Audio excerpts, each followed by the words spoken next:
नमस्कार। दादी की कहानियों में आप सबका स्वागत है। आज मैं जो पौराणिक कथा आपको सुनाने जा रही हूँ वो महाभारत काल की है और वो जगन्नाथपुरी में जो भगवान जगन्नाथ को भोग चढ़ता है, जिसको प्रसाद नहीं महाप्रसाद बोला जाता है, उससे जुड़ी हुई कहानियाँ हैं और रोचक बातें हैं। सुनिए।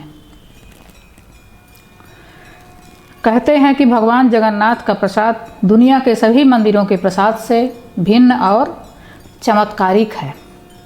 इस मंदिर के प्रसाद को अनोखे तरीके से बनाया जाता है और इस संबंध में एक कथा भी प्रचलित है। आइए जानते हैं जगन्नाथ महाराज के प्रसाद के बारे में खास बातें। पहला है महाप्रसाद। किसी भी तीर्थ स्थान पर मिलने वाले प्रसाद को सामान्यतया प्रसाद ही कहा जाता है, परंतु उड़ीसा स्थित भगवान जगन्नाथ मंदिर में मिलने वाले प्रसाद को महाप्रसाद माना जाता है। कहते हैं कि एक बार महाप्रभु वल्लभाचार्य जी एकादशी व्रत के दिन जगन्नाथ मंदिर पहुँचे। व्रत के दिन वहाँ वल्लभाचार्य को किसी ने प्रसाद दिया। वल्लभाचार्य ने वो प्रसाद लिया और उन्होंने स्तवन करते हुए दिन के बाद रात भी बिता दी। अगले दिन द्वादशी को स्तवन समाप्त होने पर उन्होंने प्रसाद को ग्रहण किया, जिसके बाद प्रसाद को महाप्रसाद का गौरव प्राप्त हुआ। दूसरा आश्चर्य है दुनिया का सबसे बड़ा रसोई घर। 500 रसोइये 300 सहयोगियों के साथ जगन्नाथपुरी में रोज़ का मतलब प्रत्येक दिन का प्रसाद बनाते हैं। भगवान जगन्नाथ जी का प्रसाद लाख भक्त भोजन रोज़ कर सकते हैं। बताया जाता है कि रसोई में जो भी भोग तैयार किया जाता है वह सब माँ लक्ष्मी की देखरेख में होता है। तीसरा है 56 भोग का होता है रोज़ का महाप्रसाद।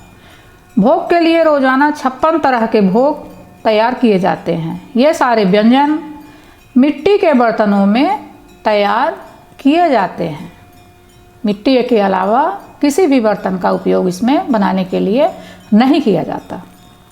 चौथा है यहाँ का महाप्रसाद जो बनता है उसमें थोड़ा सा बोलते हैं अलग तरह से, अजीब तरह से बनता है।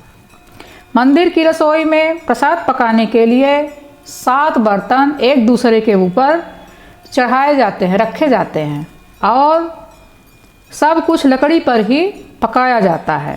इस प्रक्रिया में शीर्ष बर्तन में मतलब जो सबसे ऊपर बर्तन रहता है 7वां बर्तन, उसकी सामग्री पहले पकती है, फिर क्रमशः नीचे की तरफ एक के बाद एक पकती जाती है। अर्थात सबसे ऊपर रखे बर्तन का खाना पहले पक जाता है ना। ये एक चमत्कार ऐसा और कहीं दूसरी जगह देखने को नहीं मिलेगा। 5वां है हजारों के लिए बनता है प्रसाद और लाखों खा जाते हैं या लाखों लोग खा सकते हैं। कहा जाता है कि मंदिर में प्रतिदिन प्रसाद 20,000 लोगों के लिए ही बनाया जाता है, लेकिन त्यौहार वाले दिन 50,000 लोगों के लिए बनाया जाता है। फिर भी ऐसा कहा जाता है कि यदि किसी दिन लाखों लोग भी भक्त आ जाएं तो भी वह प्रसाद ग्रहण करके ही जाते हैं। 6वां है भरपूर होती है हमेशा खाद्य सामग्री। जगन्नाथ मंदिर के अंदर पकाने के लिए भोजन की मात्रा पूरे वर्ष के लिए रहती है। प्रसाद की एक भी मात्रा कभी भी यहाँ व्यर्थ नहीं जाती और न कभी कोई कमी होती है। 7वां है सबसे पहले माता पार्वती को यहाँ भोग लगता है। यहाँ पर बिमला देवी नाम से माता पार्वती जी का एक मंदिर है। महाप्रसाद बनने के बाद सबसे पहले माता पार्वती जी को ही भोग लगाया जाता है। इसी के बाद भगवान जगन्नाथ जी को भी भोग लगता है। भगवान के विग्रह के समक्ष बैठकर कोई नहीं करता है प्रसाद ग्रहण। ये यहाँ का 8वां आश्चर्य है। ऐसी मान्यता है कि एक बार माता लक्ष्मी ने भगवान की इच्छा से ही नारद मुनि को यह प्रसाद भगवान की अनुपस्थिति में दे दिया था। तभी से यह परंपरा है कि भगवान के समक्ष भोग ग्रहण नहीं किया जाता। मंदिर मतलब भगवान का जहाँ जगह है, जहाँ भगवान विराजे हैं, उसके सामने में बैठ के कोई भी प्रसाद को ग्रहण नहीं करता है। वहाँ से थोड़ी दूर में ले जाके दूसरे तरफ करके प्रसाद को ग्रहण किया जाता है। ये जगन्नाथपुरी के जगन्नाथ बाबा के 8 आश्चर्य हैं जो हमने आपको बताया। आशा है आपको अच्छा लगेगा। धन्यवाद।